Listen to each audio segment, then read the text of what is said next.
Bismillahirrahmanirrahim. Assalamualaikum warahmatullahi wabarakatuh. Selamat datang kembali di Fakta Sejarah. Sebelum kita masuk ke bagian berikutnya, mari kita berdoa.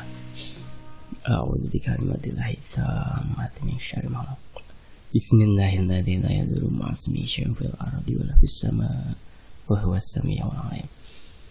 Allahumma shalli 'ala sayyidina Muhammad sallallahu alaihi wasallam. Ini dia bagian berikutnya.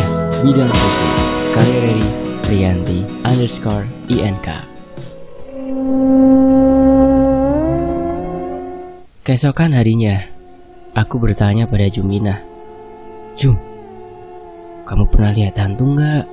Saat kami sedang sarapan, dan Juminah pun menjawab dengan polos, "Sering, Bu."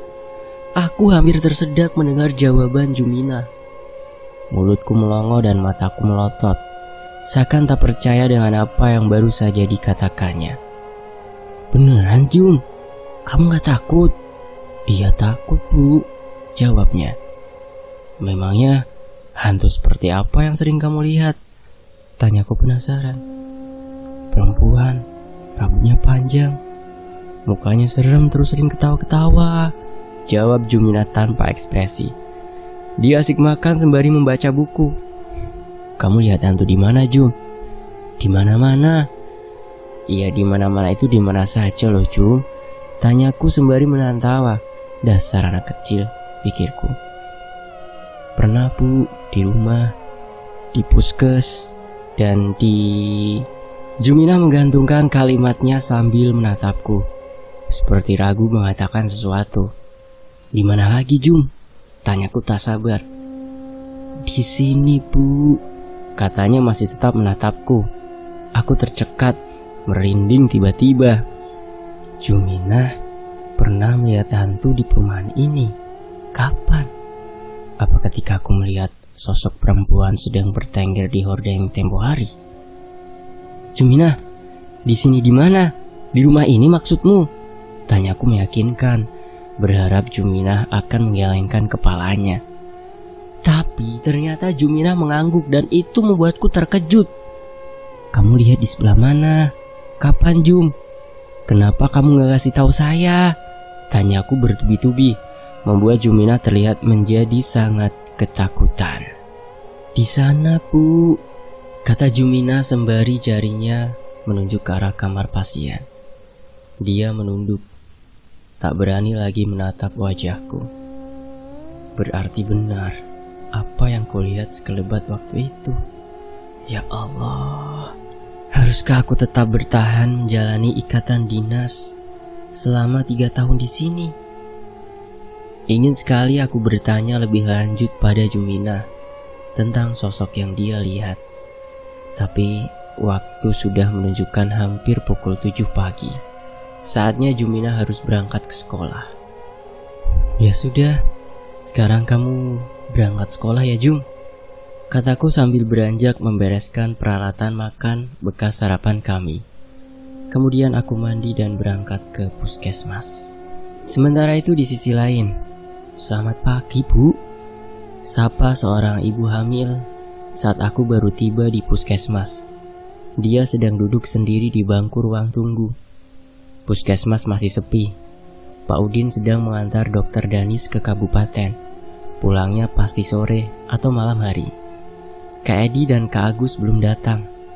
"Selamat pagi, sudah lama nunggunya, Bu?" tanyaku.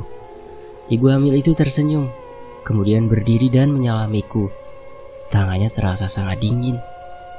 "Saya mau periksa hamil, Bu," kata Mak Paraji. "Saya disuruh datang ke puskesmas," katanya. "Oh ya, mari silakan masuk," kataku sembari mengajaknya menuju ruang KIA. Aku kemudian melakukan anamnesa. Pasien itu bernama Lina, berumur 25 tahun, hamil anak pertama dengan kehamilan 36 minggu. Setelah selesai memeriksa kandungannya, aku kemudian mencatat hasilnya di buku kohort ibu atau buku kunjungan pasien. "Rumahnya dengan rumah Pak Paraji dekat, Bu?" tanyaku. "Dekat, Bu, selisih 3 rumah." "Ibu naik apa ke sini?" Tanyaku sembari menyiapkan vitamin dan tablet tambah darah untuk dibawanya pulang. Jalan kaki, Bu. Aku membatin. Betapa kuatnya Bu Lina. Berjalan kaki dari rumah ke puskesmas dengan jarak yang lumayan jauh dalam kondisi hamil besar. Aku yang tidak hamil saja merasa kelelahan. Setelah memberikan obat dan memberitahu aturan memakannya, aku meminta Bu Lina agar datang lagi ke puskesmas seminggu kemudian jika belum melahirkan. Pulangnya saya antar ya Bu, sekalian saya ingin tahu di mana rumahnya, kataku. Karena saat kutanyakan tadi, tak ada yang mengantarnya. Gak usah Bu, nanti merepotkan, tolak Bu Lina. Gak apa-apa Bu, ayo kita pulang sekarang, kataku sembari keluar dari ruangan KIA. Kak, pinjam motor dong, mau antar Bu Lina biar sekalian tahu di mana rumahnya, kataku pada Kak Edi yang sedang mengobrol dengan Kak Agus di ruang BP. Bu Lina siapa? Tanya Kak Edi. Itu pasien hamil. Kak Edi kemudian memberikan kunci motornya dan aku mengantar Bu Lina pulang. Entah mengapa, sepanjang jalan mengantar Bu Lina, motor terasa sangat berat. Aku seperti mengangkut beban yang sangat berat. Suasana sekitar sangat sepi. Tak ada orang yang kujumpai di jalan. Kiri dan kanan hanya pohon singkong yang terlihat. Tiba-tiba, aku melewati sebuah pemakaman.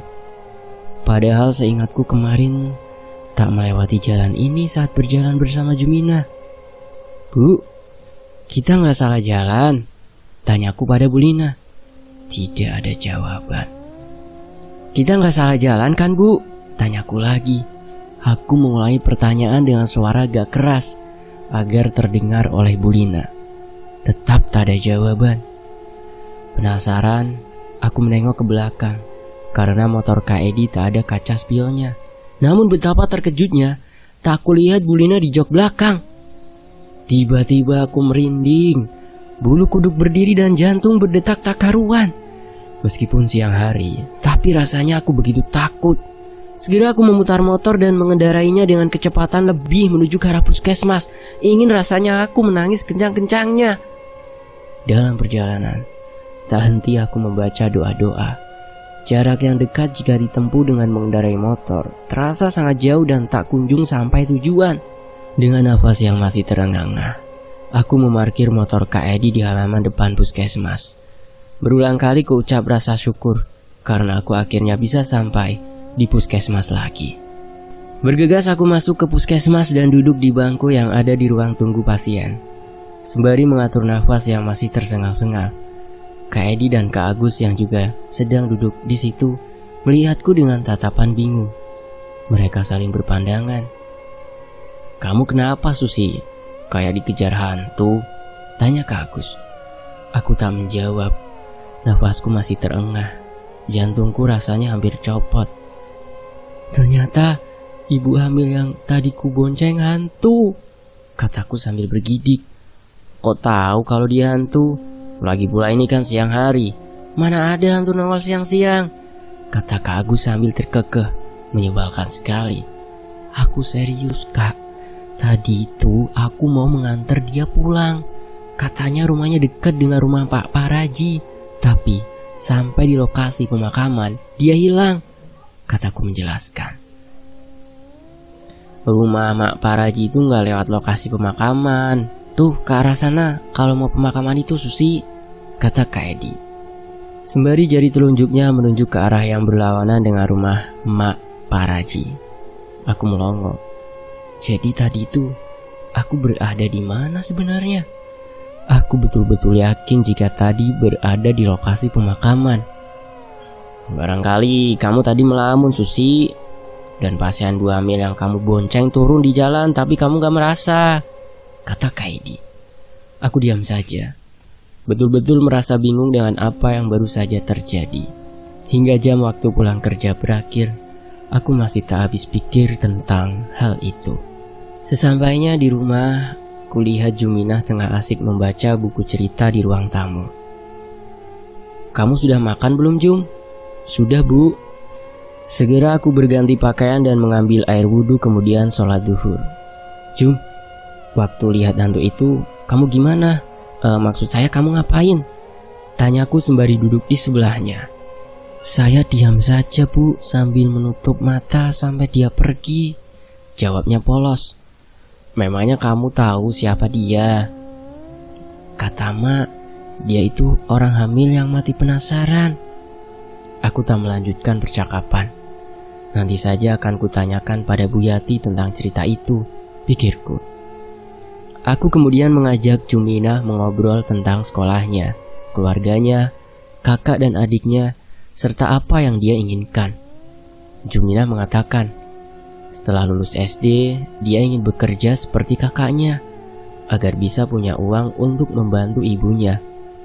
Aku terharu mendengarnya, suatu keinginan yang sangat sederhana dari seorang anak yang begitu menyayangi ibunya. Kamu tinggal dengan saya saja, Jum. Kamu bisa membantu pekerjaan saya, dan kamu masih tetap bisa melanjutkan sekolah, kataku. Wajahnya yang semula terlihat murung, seketika berubah ceria. Dia tersenyum menatapku. Bu Bidan gak bohong kan? Tanya Juminah polos. Membuatku tak bisa menahan tawa. Tentu saja enggak, Jum. Bahkan kalau kamu mau, kamu bisa ikut dengan saya setelah saya selesai ikatan dinas di sini. Juminah menatapku tak mengerti. Aku tersenyum menyadari kata-kataku yang tentu saja takkan dimengerti oleh anak seusianya. Lalu kami mengobrol hingga waktu asar tiba. Setelah sholat, kami bergantian mandi lalu makan bersama. Assalamualaikum. Terdengar suara orang mengucap salam di depan, seperti suara Kak Edi. Aku kemudian ke depan. Ada Kak Edi dan Kak Agus di teras depan. Masuk Kak, tumben main kesini. Ada apa? Nggak ada apa-apa. Hanya ingin memastikan cerita kamu tadi siang, kata Kak Agus. Tadi itu betulan kamu mengantar ibu hamil sampai ke lokasi pemakaman? Tanya Kak Edi. Untuk apa aku bohong Kak? Kataku sebal. Ya maaf, biasanya kan si Mbak datangnya menjelang malam atau tengah malam, kata Kak Edi. Aku tertegun mendengarnya. Biasanya tadi Kak Edi bilang. Berarti memang sering dong dia datang. Apa yang Kak Edi maksud? Dia itu yang dibilang datang mengadakan penyambutan, tanyaku. Kak Edi dan Kak Agus tertawa bersamaan. Nah, sekarang sudah tahu kan apa maksudnya? Tanya Kak Edi. Ya ampun Kak, jahat banget sih. Gak mau kasih waktu kemarin sampai aku penasaran, kataku disambut dengan gelak tawa mereka berdua. Jadi, dia itu siapa Kak? Tanyaku. Kalau kamu tahu sih, gak bakalan penasaran juga, jawab Kak Agus. Sekarang gantian aku yang tertawa. Ternyata mereka juga penasaran dengan sosok perempuan yang sudah beberapa kali mendatangiku. Kata Juminah, dia itu perempuan hamil yang mati penasaran Kak. Lah, cerita anak kecil dipercaya, kata Kak Agus. Kalau mau tanya sih ke Mak Paraji, tapi kan kami laki-laki, masa iya sih nanyain hal kayak gitu, kata Kak Edi. Memangnya gak pernah dengar ada yang cerita Kak? Kan kalian sudah lama dinas di sini. Pak Udin dengan Dokter Danis yang lebih dulu datang ke sini saja gak pernah cerita apa-apa, kata Kak Agus. Kemudian kami mengobrol hingga menjelang maghrib. Kak Edi dan Kak Agus memastikan kalau aku memang betul-betul mengalami hal di luar nalar pada siang hari tadi. Sementara itu, di hari Minggu, aku berkunjung ke rumah kepala desa. Sudah 6 hari, aku tinggal di desa Tunggal Jaya, tapi belum pernah melapor kepada penguasa wilayah desa tersebut. Kak Edi bilang beliau seorang perempuan. Aku meminjam motor Kak Edi setelah sebelumnya menanyakan di mana tepatnya lokasi rumah ibu kepala desa. Aku mengajak Juminah, tentu saja, karena dia yang tahu arah jalan menuju ke sana. Sekitar 10 menit, kami sampai di sebuah rumah berdinding tembok, bercat warna putih. Rumah itu berbeda dengan rumah-rumah yang ada di sekitarnya. yang hanya berdinding papan yang sudah luntur warna catnya. Lingkungan di sekitar rumah itu juga lumayan ramai. Jarak antara satu rumah dengan yang lain tidak terlalu jauh. Terlihat banyak anak-anak yang tengah asik bermain di jalanan. Tidak seperti di lokasi puskesmas yang hanya ada 2 rumah di depannya. Rumah Bu Yati dan sebuah rumah lagi yang entah siapa pemiliknya. Karena selama aku tinggal di perumahan puskesmas, tak pernah kulihat penghuninya. Setelah memarkir motor, aku mengetuk pintu rumah Bu Kades sambil mengucapkan salam. Beberapa ibu yang sedang berada di halaman luar rumah mereka melihat ke arahku. Aku tersenyum sambil menganggukkan kepala yang dibalas dengan senyuman oleh mereka. Tak berselang lama, pintu terbuka. Nampak seorang perempuan dari balik pintu. Dia berumur sekitar 50 tahun, berbadan agak gemuk dengan rambut disanggul cepol. Beliau tersenyum ke arahku. "Ada yang bisa saya bantu?" tanya beliau ramah. Setelah mempersilahkan kami masuk.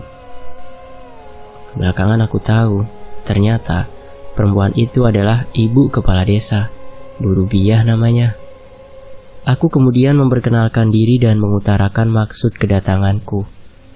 Setelah selesai menyampaikan maksudku, Bu Rubiah mengatakan bahwa beliau merasa senang dengan adanya tenaga bidan di puskesmas, karena ibu hamil yang ada di wilayah desa Tunggaljaya bisa memeriksakan kandungannya secara rutin.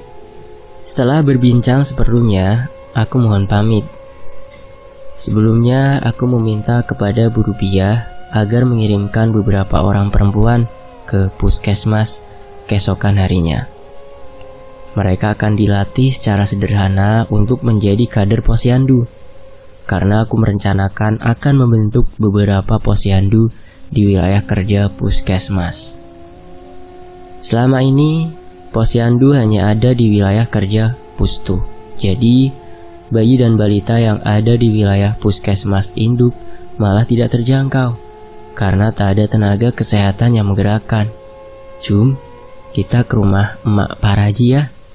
Saya ingin hafal jalan menuju ke sana," kataku setelah kami pulang dari rumah Bu Kades. Tanpa menunggu persetujuan Jumina, aku menjalankan motor ke arah rumah Mak Paraji. Beberapa kali aku menanyakan arah mana yang harus dilewati untuk sampai ke sana. Tak berapa lama, akhirnya kami sampai di tujuan. Tak ada lokasi pemakaman yang kami lewati, seperti saat aku membonceng pasien Lina. Berarti kemarin itu, aku memang betul-betul telah tersesat. Aku segera turun dari motor dan memarkirkannya, kemudian berjalan menuju pintu rumah Mak Paraji. Aku mengucapkan salam berulang kali dengan mengetuk pintu rumahnya. Namun tak terdengar suara sahutan dari dalam. Suasana juga sangat sepi. Setelah menunggu sekitar 10 menit dan tak juga ada yang keluar, akhirnya aku memutuskan untuk pulang. Dalam perjalanan pulang pun, kami tak melewati lokasi pemakaman. Melewati depan rumah Pak Udin, kulihat Bu Lastri sedang duduk di teras bersama kedua anaknya. Kebetulan, pikirku, aku akan menanyakan tentang sosok perempuan yang sudah beberapa kali mendatangiku. Barangkali saja Bu Lastri tahu. Motor kuarahkan ke rumah Pak Udin. Kumatikan mesinnya dan aku turun menemui Bu Lastri. Juminah kusuruh pulang lebih dulu. "Dari mana, Mbak?" tanya Bu Lastri. "Dari rumah Bu Kades." Memperkenalkan diri, malu saya. "Masa sudah seminggu belum kenalan?" jawabku. "Oh, iya. Masih suka ada yang datang gak, Mbak?" tanya Bu Lastri. Nah, kebetulan dia sudah tanya duluan. Aku gak perlu basa-basi lagi. "Masih, Bu. Jumina juga ternyata sudah beberapa kali didatangi," jawabku. "Waktu saya baru sampai sini juga sering lihat makhluk itu. Anak-anak juga. Akhirnya cuma seminggu kami di situ. Kemudian pindah ke rumah ini," kata Bu Lastri. Jadi Bu Lastri sebelumnya juga tinggal di situ? Tanyaku. Iya mbak. Tadinya sih pikir saya biar deket dengan puskes, malah digangguin. Perempuan itu sebetulnya siapa bu? Tanyaku. Yang saya dengar dari cerita Bu Yati sih katanya gadis yang bunuh diri. Dia hamil tanpa suami. Astagfirullahaladzim. Aku mengucap istighfar. Tak habis pikir dengan apa yang ada di pikiran gadis itu. Sudahlah berbuat dosa dengan berzina, malah menambah dengan dosa yang lain, yaitu dengan bunuh diri. Dia orang mana bu? Tanyaku. Tiba-tiba Bu Lastri terkekeh mendengar pertanyaanku. Membuatku bingung, karena menurutku tak ada hal lucu yang mesti ditertawakan. Mbak Susi beneran gak tahu soal cerita itu? Tanya Bu Lastri. Aku menggeleng dengan perasaan yang masih bingung. Itu rumahnya, kata Bu Lastri sembari jari telunjuknya menuju ke arah rumah depan di puskesmas. Tentu saja aku terkejut. Tak menyangka sama sekali dengan apa yang dikatakan Bu Lastri. Rumah di sebelah rumah Bu Yati bu? Tanyaku bodoh karena hanya ada 2 rumah di depan puskesmas. Rumah Bu Yati dan rumah yang tak pernah kulihat penghuninya. Iya, kan hanya ada rumah itu selain rumah Bu Yati, kata Bu Lastri. Bu Lastri kemudian menceritakan apa yang dia dengar dari Bu Yati tentang gadis itu. Dia bernama Lina, anak tunggal dari pasangan suami istri yang tinggal di rumah depan puskesmas. Jadi sekarang rumah itu kosong bu? Tanyaku. Iya, tapi kadang bapaknya Lina datang untuk ngurus kebun yang ada di belakang rumah. Biasanya sebulan sekali. Kami kemudian mengobrol sebentar. Waktu telah menunjukkan pukul 11 siang. Aku pamit pulang dan segera mengembalikan motor Kak Edi. Singkat cerita, malamnya selepas Isya, aku menemani Juminah mengerjakan PR matematika. Hingga pukul 9 malam, Juminah belum selesai juga. Jum, besok lagi kalau ada PR kamu kerjakan siang hari, kataku. Dibalas Juminah dengan anggukan kepala. Aku sudah mulai mengantuk. Beberapa kali aku menguap. Mau ku tinggal tidur, Juminah sendiri di ruang tengah. Tak tega rasanya. Sekarang kita tidur dulu yuk Jum, sudah malam. Besok pagi saja sebelum kamu berangkat ke sekolah, dikerjakan lagi, kataku sembari beranjak dari ruang tengah dan berjalan ke arah kamar. Aku betul-betul sudah sangat mengantuk. Mataku sudah begitu berat untuk dibuka. Juminah menutup buku dan meletakkan bolpoinnya, lalu mengikutiku masuk ke kamar. Tok tok tok tok. Samar-samar terdengar suara ketukan di kaca jendela kamar. Aku membuka mata dan berusaha menajamkan telinga. Bu Bidan, Bu. Terdengar suara yang memanggil namaku. Berat dan terasa sangat dekat. Ketukan di kaca jendela pun masih kudengar. Seketika aku merinding. Jantung berdetak tak karuan. Bulu kuduk meremang. Aku betul-betul ketakutan. Kulihat jam di tangan, sudah pukul 2 tengah malam. Cepat-cepat kututupi mukaku dengan selimut sambil membaca doa-doa yang aku bisa. Berharap suara-suara itu segera menghilang. Pagi pun tiba. Bu, tadi malam ada yang ketuk-ketuk jendela kamar sambil manggil-manggil Bu Bidan, kata Juminah saat kami sedang sarapan. Apa iya? Masa sih? Kamu gak salah dengar Jum? Tanyaku pura-pura. Iya Bu, saya mau bukain pintunya, tapi saya lihat Bu Bidan nyenyak sekali tidurnya. Ya sudah, saya diemin aja, kata Juminah polos. Beruntung semalam aku menutupi mukaku dengan selimut, sehingga Juminah mengira aku tidur pulas. Kalau sampai dia membukakan pintu, entahlah apa yang akan terjadi. Jum, PR-nya udah kamu kerjakan lagi belum? Sudah Bu, tadi habis mandi jam 4 langsung ngerjain PR, jawab Juminah dengan polosnya. Selesai sarapan, Juminah langsung berangkat ke sekolah dan aku bergegas mandi karena sudah hampir pukul 7. Teror dari hantu Lina akankah selalu ada di tiap malam? Cari tahu di bagian berikutnya ya. Saya pamit undur diri dan wassalamualaikum warahmatullahi wabarakatuh. Oh ya, makasih ya buat teman-teman yang udah mampir ke channel Cadangan Mimin. Buat yang belum mampir, itu di layar akhir ada ya, tinggal disentuh saja. Nanti langsung menuju ke channel Cadangan Mimin. Terima kasih ya. Wassalamualaikum warahmatullahi wabarakatuh.